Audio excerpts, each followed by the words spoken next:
Imagine waking up one day and realizing that your choices weren't really yours. You've spent months, maybe even years, believing you were in control, only to discover you've been walking in someone else's shadow, guided by invisible strings. Have you ever found yourself agreeing to something you didn't want to, simply because someone made you feel guilty for saying no? Or perhaps you've let someone in your life shape your decisions, pulling you in a direction you later questioned but felt powerless to change. You've trusted and then found that trust betrayed in ways so subtle you didn't even see it happening until it was too late. And when you looked back, it was as if everything had been decided for you. But by whom? You might have assumed that manipulation is something overt, a forceful control wielded by ruthless minds. But the truth is far more insidious. Manipulation is not always loud or obvious.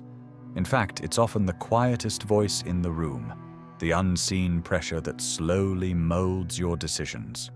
The people closest to you, the ones you trust most, may be the very ones pulling the strings. What if I told you that emotional manipulation is happening every day? Not just from strangers or distant figures, but from the media you consume, the authority figures you listen to, and yes, even from the people you love. It's happening all around you, shaping your choices in ways you've never questioned because it feels normal. But here's the truth. The manipulation isn't just happening to you. It's happening through you, making you believe that your actions were your own choices. This is the reality you need to face. Emotional manipulation is subtle. It's an art, and it's more dangerous than you realize. Manipulators don't need to raise their voice to control you. They don't need to be aggressive or overt. Instead, they work in silence, crafting a web of emotional manipulation that entangles you without your even noticing. You might think you're acting on your own free will, but slowly, carefully, your decisions are being shaped. Not by logic, but by emotion. And the best part? You don't even realize it's happening. It starts with charm, a smile, a flattering word, a carefully timed compliment. It feels good, doesn't it? You believe it's genuine, even though something deep inside might whisper that it's too perfect to be true. And then there's guilt. You find yourself agreeing to things you don't want to do because someone made you feel like you owe them. That subtle feeling of debt, like you're responsible for someone else's emotions, weighs on you until you cave. Then, fear enters the picture. Fear of rejection, fear of disappointing, fear of being alone. The manipulator knows these fears well, and they exploit them with surgical precision. Suddenly, the urgency to comply becomes overwhelming. If you don't act now, you'll lose something you can never get back. Machiavelli understood the dynamics of power like no one else. In The Prince, he wrote that those who seek control don't need to be brash or loud. No, they observe, they study, and then they strike. Manipulation, according to Machiavelli, is not about raw force. It's about understanding human nature and using it to your advantage. He believed that true power comes from knowing the weaknesses of others. What makes them tick? What makes them react? This is the art of control. Manipulation is a game of observation, a dance of subtlety. Manipulators are skilled at studying their targets, at identifying the emotional vulnerabilities that can be exploited. They know how to make you feel indebted, how to create a feeling of emotional debt through carefully crafted gestures of kindness, or the clever use of guilt. They make you feel as though your value is tied to their emotional state, so you prioritize their needs over your own. And when they press on that button, it's as if you've been emotionally hijacked, reacting not out of will, but out of fear, responsibility, or guilt. They have you right where they want you, convinced that your decisions are your own when they're nothing more than an echo of their influence. You might not even realize it, but there are emotional weaknesses within you, blind spots that manipulators are adept at exploiting. It's not that you're weak, or that there's something wrong with you. Quite the opposite. It's because you are human, a complex, emotional being with layers of experiences and needs that can sometimes make you vulnerable to influence. Take, for instance, the need for approval. How often have you found yourself doing something you didn't want to, just to be liked or accepted? People-pleasing tendencies are common. You want to be seen as good, reliable, loved.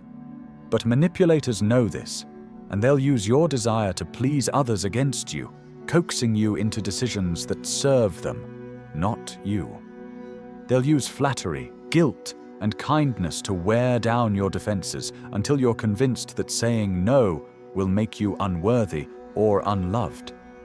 Then there's guilt, the feeling that you're somehow wrong for setting boundaries, like you owe someone something because they've been kind to you or because they've given you their time.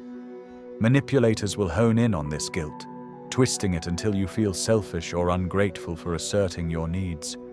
The more they make you feel like you're in the wrong for prioritizing yourself, the more control they gain. And perhaps the most powerful emotional trigger of all: fear.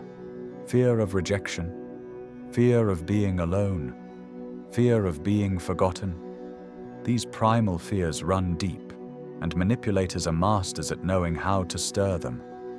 They might make you feel like you're on the verge of losing something important, whether it's a relationship, a job, or simply your sense of belonging. By playing on these fears, they keep you in line, afraid to speak up, afraid to rock the boat, because you fear the cost of speaking your truth. But why does this happen to you? The truth is, manipulation isn't about weakness. It's about your humanity. You have emotional needs and vulnerabilities that are often unrecognized. These vulnerabilities are not flaws. They're part of what makes you relatable, empathetic, and human. It's these very needs, your desire for connection, for approval, for acceptance, that manipulators exploit. The problem is that these vulnerabilities don't just appear out of nowhere. They're often the result of past experiences, unresolved wounds, silent needs that were never met, or emotional conditioning that shaped the way you react. Manipulation is not simply about today's manipulation. It's about how these emotional triggers were formed over a lifetime. The strings being pulled now are the same ones that were tugged at in the past, long before you even knew you were vulnerable. And that's what makes them so powerful. They are deeply embedded in your emotional conditioning, often beyond your awareness. The first step to breaking free from manipulation is awareness. You must learn to recognize the emotional patterns that have been controlling you. These patterns are the hidden cues that manipulators use to trigger your responses, to make you react in ways that serve their agenda. It starts with observing yourself, the way you feel in certain situations, the emotions that rise unexpectedly when someone asks something of you, or when you're pushed into making a decision. Consider the moments when you felt an overwhelming urge to please others, even at your own expense. Have you ever said yes to something you didn't want to do, simply because you feared disappointing someone? Or perhaps you've kept quiet in a disagreement, prioritizing the need to keep the peace rather than asserting your truth. These are emotional triggers, and manipulators know exactly how to press them. They'll exploit your fear of conflict, making you believe that avoiding confrontation is the only path to safety. But here's the truth. Peace at the cost of your own integrity is not peace at all. It's silence, and it's manipulation. Once you begin to observe these patterns, you can start developing what I call emotional immunity. This isn't about shutting down your emotions or becoming cold and detached from the world. It's about becoming aware of your emotional reactions so you can respond rather than react.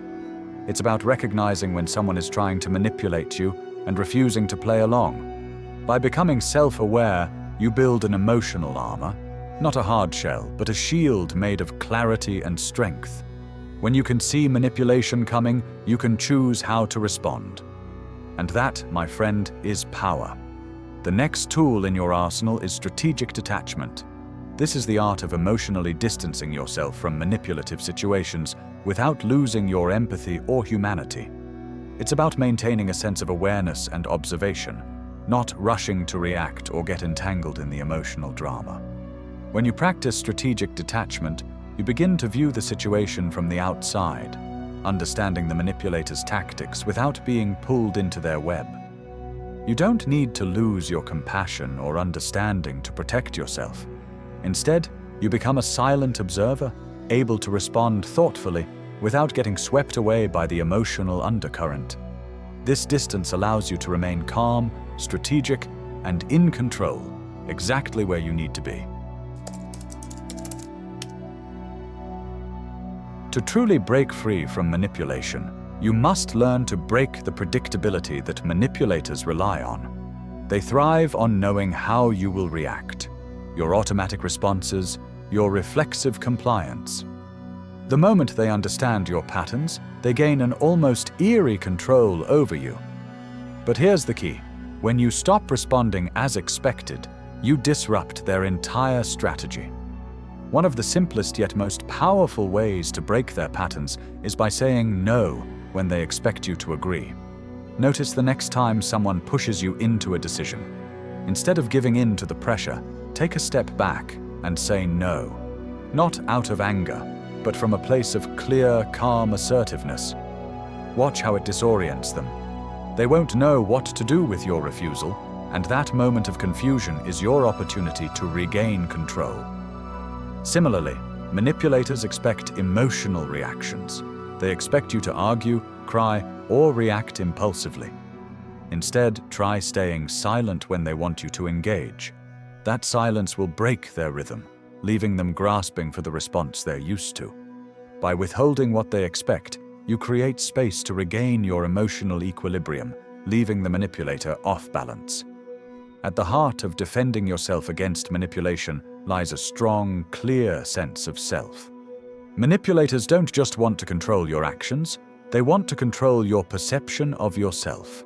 The more they can make you question your own worth, the more they can lead you in any direction they choose.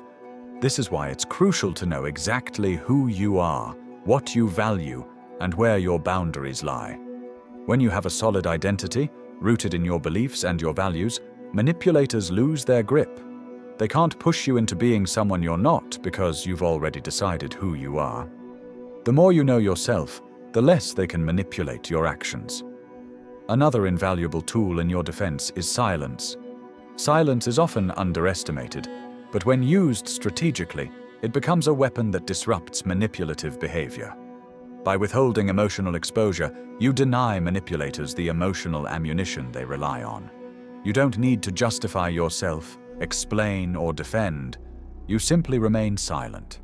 Silence commands respect because it denies the manipulator a reaction to feed on, putting them in a position where they no longer hold the power. Finally, consider the power of strategic ambiguity. This is where control of perception becomes a key advantage. Manipulators rely on knowing exactly where you stand, but when you remain ambiguous, they can't pin you down. You don't have to reveal everything, appear virtuous without necessarily being virtuous. Be clear in your actions, but leave room for interpretation. You don't owe anyone a full disclosure of your thoughts, and by keeping certain things hidden, you maintain the upper hand in any interaction. There's a dangerous illusion that many of us cling to, the belief that being good, empathetic, or understanding will somehow shield us from manipulation. We tell ourselves that if we just act with kindness, if we just keep our hearts open, others will respect us and our boundaries. But this couldn't be further from the truth. In fact, empathy and compassion, when unchecked, can make you a prime target for manipulators. Why? Because manipulators don't care about your good intentions. They only care about your emotional reactions and vulnerabilities. They'll use your desire to help, your need to be liked, and your guilt about saying no against you. These virtues, which seem like your strengths, are the very tools that manipulators use to shape your behavior and control your choices. When you overextend your empathy, you create an opening for others to walk all over you, all while convincing you it's for the greater good. The truth is, freedom from manipulation doesn't come without a price. It requires an uncomfortable, often painful reckoning with reality. To break free, you must be willing to face discomfort, to set boundaries, and to endure the emotional fallout of standing your ground. Because here's the hardest part. When you start saying no, when you begin to assert yourself, the people who once relied on your compliance will push back. They will challenge you, guilt-trip you, and try to make you feel bad for not catering to their every whim. But that's the cost of freedom. Discomfort. You have to be ready to feel the sting of rejection, the tension of conflict, and the fear of being disliked. The first wound you need to heal is the illusion that being nice will always protect you. It won't. Niceness is not a shield. It's an invitation for others to take advantage of you.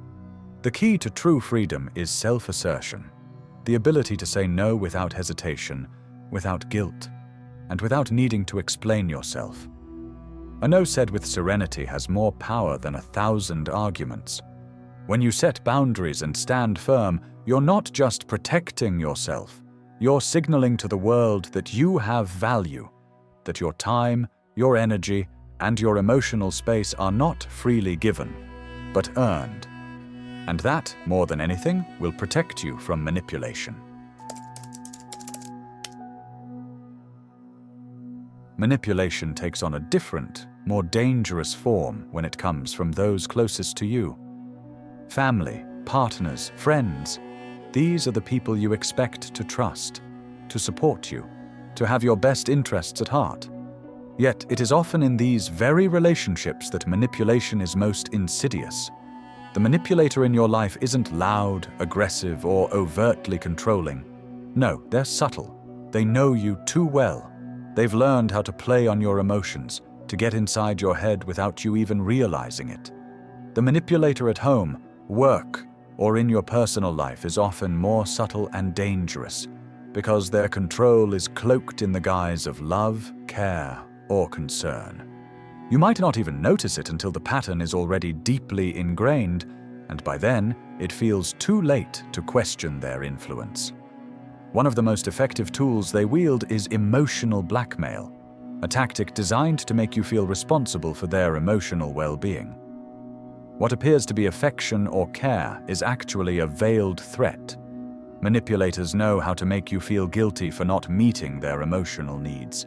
In family relationships, they'll make you feel like a bad child, sibling, or parent if you don't prioritize their wants. The guilt trip becomes a cycle that leaves you exhausted, constantly trying to prove your love or loyalty through actions that serve their needs, not yours. In romantic relationships, the manipulator may threaten loneliness or even emotional abandonment if you don't comply with their demands. Suddenly, your fear of being alone or unloved becomes a tool they use to keep you in line, to make you second-guess your own desires in favor of theirs. But breaking free from emotional control in intimate relationships is not easy. It's painful, it's uncomfortable, and it's complicated. The people closest to you often make you feel like setting boundaries is a betrayal, but the truth is, self-preservation must come first. You cannot afford to lose yourself in the name of fear of rejection, abandonment, or conflict.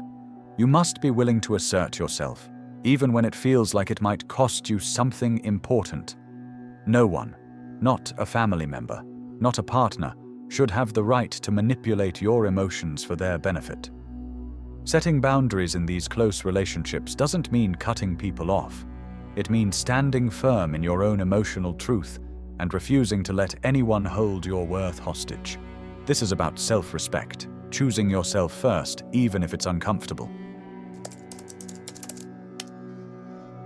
To stay free from manipulation, you must first learn to take control of your mind and your emotions. Manipulation thrives on emotional vulnerability and impulsivity. But when you are self-aware, you no longer react on autopilot. You become an observer of your thoughts and feelings, recognizing when someone is attempting to influence you and knowing exactly when your emotions are being hijacked. This level of control is not about suppressing your emotions. It's about creating the space between stimulus and response. The moment you feel that rush of guilt, fear, or desire to please, pause. Ask yourself, is this my decision, or is it someone else's influence pulling me in? When you cultivate this awareness, you regain the power to choose how to respond. The key to this freedom is resilience. Manipulators thrive on quick emotional reactions, but resilience is the ability to weather the emotional storm, to remain rooted in your sense of self even when someone else tries to destabilize you. It's not about being impervious to emotion, it's about not being controlled by it. The more resilient you become, the less power others have over your actions. You become like water, flexible, adaptable, but unyielding when necessary. However, freedom from manipulation comes at a price. It requires emotional clarity and the courage to stand firm when others push back against your boundaries. It's uncomfortable, even painful, to face the emotional resistance from those who once depended on your compliance. The moment you start saying no, the moment you start asserting your needs and desires, you will be met with resistance. It might come in the form of guilt, anger, or even withdrawal. But this is the cost of freedom, the willingness to endure the discomfort of standing firm, even when it feels like you're losing something important. Now the real question is, will you continue to play the game, to be a pawn in someone else's manipulation, or will you transform into someone who understands their own power? Will you allow others to shape your reality, or will you take charge of your life and move forward with confidence, knowing that you are the one who decides? The choice is yours. Now that you understand the tactics, the vulnerabilities, and the strategies for emotional freedom, it's time to take action. Start today. Begin observing your emotional triggers, recognizing the patterns of manipulation in your life, and practicing your newfound resilience. Don't wait for the perfect moment to break free. Take control now. You have the power to resist, to assert yourself, and to reclaim your emotional autonomy. The time to act is now. I want you to think back to a moment when you realized you were manipulated. Was there a time when you felt someone was pulling the strings behind the scenes, making you believe their choices were yours? Are you still in the process of breaking free from that cycle? Share your story in the comments. It's time to take the first step toward your freedom, and you're not alone on this journey. And if you're ready to go deeper, I've got something for you. The next video or ebook in this series will dive into even more psychological tools and insights to empower you to stay free and strengthen your emotional immunity. You don't have to stop here. Keep learning, keep growing. If you found value in this video, like, share, and subscribe for more empowering content that will guide you toward emotional strength and psychological independence. Your journey has just begun, and I'll be here to support you every step of the way.